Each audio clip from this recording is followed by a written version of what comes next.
Dante's Boxing Nation, what's going on, guys? So we are now in a new generation of boxing. We are in an era where boxers actually speak out against double standards in the sport of boxing when it comes to old media. Boxers are exposing racist reporters, and they're exposing racial double standards in the sport. So while the majority of fans thought that the fighter of the year was going to be out of Terrence Crawford or Devin Haney, even Devin Haney and Terrence Crawford themselves thought it was going to be out of them too, because Devin Haney actually started dissing Terrence Crawford, saying that he should be the fighter of the year over Terrence Crawford. Terrence Crawford came back and he put his bid in for why he should be the fighter of the year. And while they're beefing, going back and forth, ESPN is just laughing because they're saying to themselves, we weren't planning on giving it to either one of you guys. So they end up giving the fighter of the year award to Naoya Inoue. Despite the fact that ESPN, they were pushing extremely hard for the Terrence Crawford versus Errol Spence fight for years, like all the fans were. There's no doubt about it, Terrence Crawford, he deserved to be fighter of the year. Now, ESPN, they do have Terrence Crawford as pound for pound #1, the best fighter in the world. And I believe that's the reason why they felt they could justify giving Naoya Inoue fighter of the year. But it still doesn't add up, because even ESPN, they had Errol Spence and Terrence Crawford in their top 5 when it comes to pound for pound best fighters in the world. And Terrence Crawford not only beat Errol Spence, but he completely dominated him, made it look easy, and the most highly anticipated fight since Floyd Mayweather versus Manny Pacquiao. Speaking of Floyd Mayweather, ESPN did pretty much the same thing to Floyd Mayweather that they did to Terrence Crawford.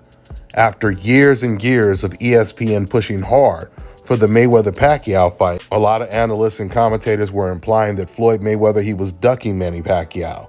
As soon as he fought and beat Manny Pacquiao, ESPN, they gave the Fighter of the Year award not to Floyd Mayweather, they gave it to Ronda Rousey over Floyd Mayweather. Well, Ronda Rousey, she would get knocked out the same year ESPN gave her the Fighter of the Year award. 2 years ago, Shakur Stevenson, he was pushing really hard for Fighter of the Year. And ESPN, they gave Jesse Bam Bam Rodriguez the Fighter of the Year award over Shakur Stevenson. Like I said, before you had a lot of black boxers that were terrified. They were afraid to speak on these double standards in the sport of boxing. But not anymore, because a lot of fighters are speaking out. They're using their huge platform and their huge influence to highlight what's going on in the sport. And if more boxers keep doing this, all of this will change overnight, because the more they come together to expose this, the more irrelevant their award shows and their pound for pound lists become. Now, because of the power of social media, they're already starting to become irrelevant, because boxing fans on Twitter, Instagram, they're constantly exposing these double standards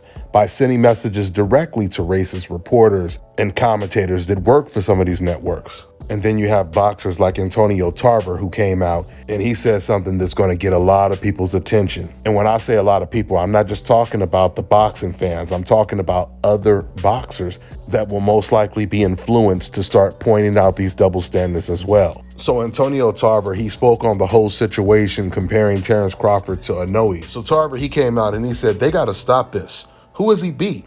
That's disrespectful. We haven't seen enough of Inoue. And answer me this, how many pound for pound champions has he defeated? He ain't fought no top fighter in those lighter weight divisions with no real names in them. That can't count as much as those glamour divisions where top fighters are known to roam.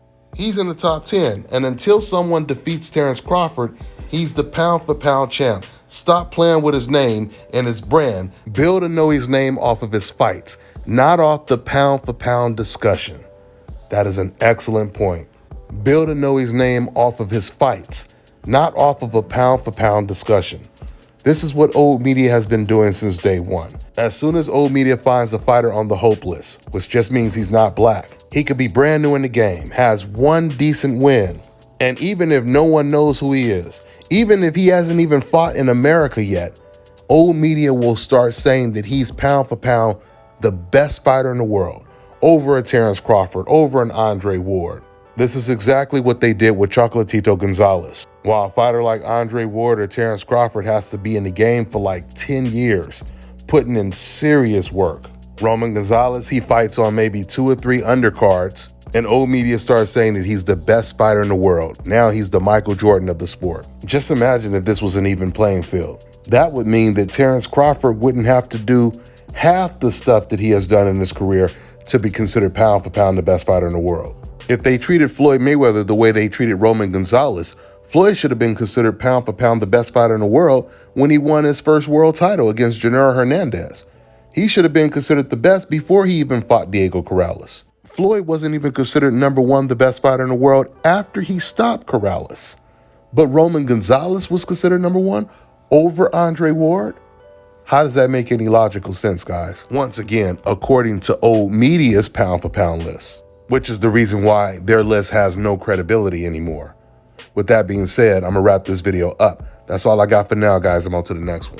Let me tell you guys about Issa Israel Law Firm. It is a full-service legal practice based in Denver, Colorado, an emerging hub for combat sports and high-altitude training. If you're a fighter inside or outside of the ring and you need a law firm you can trust to fight for you, visit thefighterfirm.com or email help@iilawfirm.com. Legal representation is usually limited to plaintiffs or defendants in Colorado, but iFirm can help anyone in the world with trademarking their business name, logos, and U.S. immigration issues. This brother has been my attorney for a while and helped guide me through all kinds of business and civil issues, so make sure you guys go to thefighterfirm.com. All right, now check this out, guys. If you're looking to repair eczema scars, burns and bruises, dark spots and blemishes, fever blisters, diabetic ulcers, this right here is the perfect product for you guys. It's called Elo Diki Face and Body Oil. Athletes and top-ranking boxers, they're also using it after training to reduce swelling, inflammation, and to ease the pain. So get yours today. Go to elodiki.com, like them on Facebook, and follow them on Instagram.